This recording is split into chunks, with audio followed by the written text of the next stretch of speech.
حضرت معاویہ صحابی ہیں، کاتب وحی ہیں، حضور کے برادر نسبتی ہیں، صالح ہیں، ام حبیبہ بہن ہے ان کی جو حضور کی زوجہ محترمہ ہے، ان کا مقام بہت بلند ہے، لیکن ہم انہیں خلفائے راشدین میں شامل نہیں کرتے، اس لیے کہ ان کا جو خلافت کو اختیار کرنا یا حکومت اختیار کرنا یہ قبائلی عصبیت کی بنیاد پر تھا، باہمی مشورے کی بنیاد پر نہیں تھا۔ لیکن 20 سال تک ان کا دور حکومت ہے اور کوئی خون ریزی نہیں، کوئی غارت گری نہیں، کوئی اختلاف نہیں، کوئی بغاوت نہیں، کوئی جھگڑا نہیں، مدبر اس درجے کے تھے۔ اب آئیے آخری سٹیج آئی، حضرت معاویہ کو مشورہ دیا گیا، مغیرہ ابن شعبہ ایک بزرگ صحابی تھے، کہ دیکھیے جناب امیر، مسلمانوں میں اختلاف ہوا، 4.5 سال 5 سال خانہ جنگی رہی، اب اگر پھر معاملہ آپ کے انتقال کے بعد ایسے ہی چھوٹ گیا تو اختلافات ہوں گے، جھگڑے ہوں گے، مختلف دعوے دار سامنے آئیں گے، جنگیں ہوں گی، پھر دوبارہ جو ہے فساد ہو جائے گا،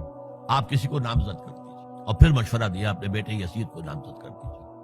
حضرت معاویہ ریلیکٹنٹ رہے، لیکن اس کے بعد انہوں نے مان لیا اور فیصلہ کر لیا۔ یہاں میں چاہتا ہوں کہ بات سمجھ لیں اچھی طرح، اس معاملے میں اگر آپ حضرت معاویہ کی نیت پر شک کریں گے تو مجھے آپ کے ایمان پر شک ہو جائے گا۔ نیت پر نہیں، غلطی ہو سکتی ہے، صحابی ہیں، نیت غلط نہیں تھی، نیت کیا تھی؟ اور میں سمجھتا ہوں 100% درست تھی کہ اب اتنا پانی گزر چکا ہے پل کے نیچے سے وقت کے دریا میں کہ بارے صحابہ سب رخصت ہو چکے، اب اکثریت 9 مسلموں کی ہے، عصبیتیں بھی ہیں، قبائلی عصبیتیں ختم تو نہیں ہوئی، لہذا جب تک کوئی قبائلی عصبیت پیچھے نہیں ہوگی حکومت کے، حکومت نہیں چل سکے گی۔ یہ ابن خلدون کا لفظ ہے، عصبیت، کوئی چیز جو جوڑے آپ کو۔ تو دینی عصبیت اب کمزور پڑ گئی ہے، اس لیے کہ حضور نے جن کو تربیت دی تھی وہ اب گئے، اکثر و بیشتر گئے۔ اب اگر ایسے ہی چھوڑ دیا گیا اور کوئی قبائلی عصبیت پشت پر نہ آئی تو پھر خانہ جنگی ہوگی، 5 سال تک ہوئی۔ اس بنا پر انہوں نے اسے صحیح سمجھا۔ آپ اختلاف کر سکتے ہیں، صحابہ کی رائے سے اختلاف ہو سکتا ہے، لیکن آپ ان کی نیت پر شک نہیں کر سکتے۔ بہرحال واقعہ کیا ہے تاریخی اعتبار سے کہ یہ 10ویں سال میں نامزد کر دیا یزید کو اپنے بعد خلیفہ کے لیے، ولی عہد۔ اس وقت تقریباً سب نے بات مان لی سوائے 5 افراد کے۔ وہ 5 افراد بہت اہم تھے، بہت اہم۔ ابو بکر اہم ترین آدمی تھے، ان کے بیٹے عبد الرحمن ابن ابو بکر۔ عمر نمبر 2 تھے، عبداللہ ابن عمر۔ زبیر، عبداللہ ابن زبیر۔ عباس، عبداللہ ابن عباس۔ اور حسین ابن علی۔ حضرت حسن کا انتقال ہو گیا۔ اہل تشیع کا کہنا یہ کہ زہر دیا گیا، واللہ اعلم، میں کچھ نہیں کہہ سکتا۔ میں کوئی تاریخ کا محقق اس معنی میں نہیں، میں موٹی موٹی باتیں جانتا ہوں۔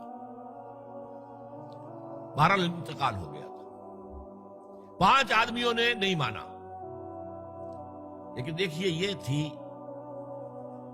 تدبر کی بات حضرت امیر معاویہ کی۔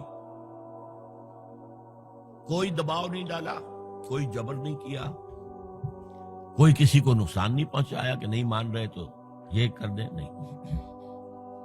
دیکھیں گے جب وقت آئے گا۔ جب وقت آیا حضرت معاویہ کے انتقال کے بعد،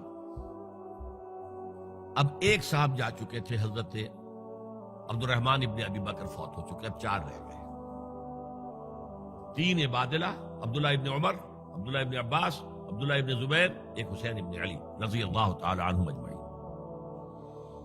جب بیعت ہو گئی یزید کی تو اب ان کے درمیان اختلاف ہوا۔ یہ بات اچھی طرح سمجھ لیجئے، تاریخی حقائق، موٹے حقائق کو چھوڑ کر باریکیوں میں جب پڑھتے ہیں تو معاملہ غلط ہو جاتا ہے۔ موٹے حقائق کو سمجھیے، جیسے کہتے ہیں میکرو اکنامکس اور مائکرو اکنامکس۔ میکرو ہسٹری جو ہے، 2 ایک طرف ہو گئے، 2 ایک طرف ہو گئے۔ عبداللہ ابن عباس کی رائے ہوئی کہ اگرچہ یہ غلط کام ہوا ہے، یہ قیصر و کسریٰ کی سنت پر عمل ہو رہا ہے، لیکن یہ ایسی بڑی بات نہیں ہے کہ خون ریزی شروع کر دی جائے اور امن و امان ختم ہو جائے۔ یہی بات عبداللہ ابن عمر کی ہو گئی. یہ دو تو یکجا ہو گئے. مصلحت کہہ لیں جو بھی سمجھے، لیکن نیت پر حملہ نہیں کر سکیں گے آپ. دیانتاً انہوں نے یہ سمجھا کہ اب جب کہ ہو گیا معاملہ تو ٹھیک ہے. حرام مطلق تو کہیں نہیں لکھا ہوا قرآن کے اندر کہ بیٹا نہیں ہو سکتا، کہیں نہیں لکھا ہوا. بہرحال ان دو کی رائے یہ ہوئی کہ اگرچہ کام غلط ہے لیکن اتنا غلط نہیں ہے کہ اس کو چیلنج کیا جائے اور اس سے جو ہے خانہ جنگی شروع ہو جائے اور فساد شروع ہو جائے. دو کی رائے یہ ہوئی کہ نہیں، we have to challenge it come what میں. عبداللہ ابن زبیر، حسین ابن علی رضی اللہ تعالی عنہما یا عنہم، تو یہ دو علیحدہ. ان دو میں اب اختلاف ہوا. عبداللہ ابن زبیر کی رائے یہ تھی کہ یہی مقیم رہو مکے میں، حجاز میں، مکے اور مدینے میں، یہاں سے ریزسٹنس موومنٹ ہم شروع کریں گے، کیونکہ یزید کی خلافت تو دمشق میں تھی، بہت دور.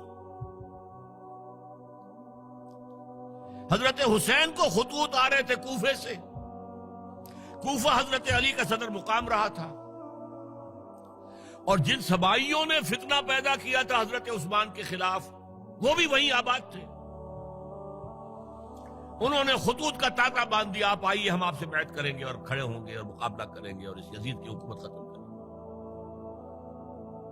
ڈاک کے تھیلے بھرے ہوئے. حضرت حسین نے فیصلہ کیا کوفے جانے کا، بہت روکا. عبداللہ ابن عباس بہت ان سے بزرگ تھے عمر میں، اور ویسے بھی ایک اعتبار سے نانا تھے، ایک اعتبار سے پڑدادا تھے. حضرت عبداللہ ابن عباس حضور کے چچا زاد بھائی تھے تو نانا ہو گئے کہ نہیں؟ حضور نانا تھے کہ نہیں؟ اور حضور کے چچا تھے حضرت عباس، ان کے بیٹے ہیں.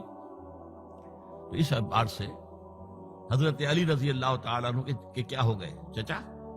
بہرحال میں کچھ گڑبڑ کر رہا ہوں اس وقت. وہ دوڑتے جا رہے تھے کہ حسین خدا کے لیے مت جاؤ، خدا کے لیے مت جاؤ، یہ کوفی تمہارا ساتھ نہیں دیں گے. الکوفی لا یوفی، کوفی وفا نہیں کرتا وعدہ. اور خدا کے لیے اگر جانا ہے اپنے گھر والوں کو یہاں چھوڑ دو. بس حضرت حسین پر رضی اللہ تعالی عنہ جو ایک کیفیت تھی، انہوں نے سب باتوں کو نظر انداز کیا. وہاں ہزاروں لوگوں نے مسلم بن عقیل جو حضرت حسین کے نمائندے کی حیثیت سے پہلے گئے تھے، ان کے ہاتھوں پر بیعت کیا. وہ خطوط آ رہے تو اور بھی بات پختہ ہو گئی. ابھی راستے ہی میں تھے کہ پتہ چلا کہ ابن زیاد گورنر بن کر آیا ہے، اور اس نے جو وہاں پر تشدد کیا ہے اور ڈنڈا برسایا ہے، سب بیعت توڑ کے گھروں میں چھپ گئے. اور مسلم بن عقیل جو ہیں وہ بے یار و مددگار شہید بھی کر دیے گئے. حضرت حسین نے ارادہ کیا کہ واپس ہو جائے مدینے کی طرف. اب مسلم بن عقیل کے بیٹے جو ہیں، وہ عرب کی ایک غیرت ہے، ایک آنر جسے آج کل کہتے ہیں، ہم اپنے باپ کا بدلہ لیے بغیر نہیں جائیں گے. اور حضرت حسین کی شرافت اور مروت، یہ لوگ میرے ساتھ آئے تھے، میرا ساتھ دے رہے تھے، اب میں ان کا ساتھ کیسے چھوڑوں. بہرحال وہ حادثہ فاجعہ ہو کر رہا، اور اس میں سب سے بڑا سبب جو بنا ہے وہ میں چاہتا ہوں جس کی طرف کسی کی نگاہ نہیں گئی. افسوس یہ ہے کہ میرا اس پر جو کتابچہ ہے سانحہ کربلا وہ آؤٹ آف پرنٹ تھا. کوشش تھی کہ آج یہاں وہ پیش کیا جاتا، مختصر ترین، لیکن آپ دیکھیں گے کہ کلیئر ہو جاتی ہے ہسٹری. دو کتابچے ہیں. شہید مظلوم، میرے نزدیک مظلوم ترین شہید حضرت عثمان رضی اللہ تعالی، اور سانحہ کربلا، بہت بڑا سانحہ ہے، اس میں کوئی شک نہیں. حضرت حسین کا صبر اور مثابرت اور استقلال اور شجاعت یہ مثالی ہے تاریخ کے اندر. اپنے سامنے جو ہے اپنے ایک ایک کر کے چراغ گل ہو رہے ہیں، خاندان سارا ختم ہو رہا ہے، شیرخوار بچے شہید ہو رہے ہیں. وہ تو ایک بچہ بیمار تھا، حضرت علی بن حسین زین العابدین رحمت اللہ علیہ، وہ بچا ہے. لیکن اصل میں شرافت اور مروت جو ہے وہ بسا اوقات اپنی شرافت کی وجہ سے مار کھا جاتی ہے۔ حضرت حسین سے میرے نزدیک یہ ایک اسٹریٹجک مسٹیک ہوئی کہ جب کوفیوں کا لشکر سامنے تھا تو وہاں کھڑے ہو کر ایک ایک کا نام لے گا، فلاں ابن فلاں کیا تم نے مجھے خط نہیں لکھا تھا؟ اے فلاں ابن فلاں کیا تم نے مجھے خط نہیں لکھا تھا؟ سب کے راز فاش کر رہے ہیں، اور دیکھو یہ میرے پاس یہ تھیلے بھرے ہوئے تمہارے خطوں کے موجود ہیں، تم نے مجھے بلایا اور میں آیا۔ یہ بات تھی جس کی بنا پر اب ان کے لیے کوئی چارہ نہیں تھا کہ انہیں شہید کر دیں، ورنہ تو یہ ہمارا بھانڈا پھوڑ دیں گے جا کر یزید کے پاس، تو ہماری کھالیں کھنچ جائیں گی۔ یہی وجہ ہے کہ حضرت حسین نے 3 آفرز کی، مجھے واپس مدینے جانے دو، نہیں، مجھے یزید کے پاس جانے دو، نہیں، مجھے کہیں اسلامی سرحد پر بھیج دو، میں وہاں پر کافروں سے جنگ کرتے ہوئے زندگی ختم کر لوں گا، نہیں، ہیئر اینڈ ناؤ بیٹھ کرو۔ یہ حضرت حسین کی شرافت، غیرت، حمیت، مروت اس کے خلاف تھا، لہذا انہیں شہید کیا گیا اور پھر خیموں کو آگ لگائی گئی۔ یہ نوٹ کیجئے کیوں لگائی گئی؟ اگر تو یہ غصے اور انتقام میں اور وینجینس میں ہوتا تو حضرت علی بن حسین زین العابدین کو بھی شہید کرنا چاہیے تھا، نہیں کیا۔ اگر یہ اس طرح کا معاملہ ہوتا تو خواتین کی بے حرمتی ہوتی، نہیں ہوئی۔ یہ خیمے کیوں جلائے؟ تاکہ وہ جو ایویڈنس ہے وہ ختم ہو جائے، ہمارے خلاف یہ جو ڈاکومنٹری پروف لیے پھر رہے ہیں، خیمے جلیں گے اور یہ تھیلے بھی جل جائیں گے اور یہ خطوط بھی جل جائیں گے اور ہم بچ جائیں گے۔ یہ ہے میرا تجزیہ۔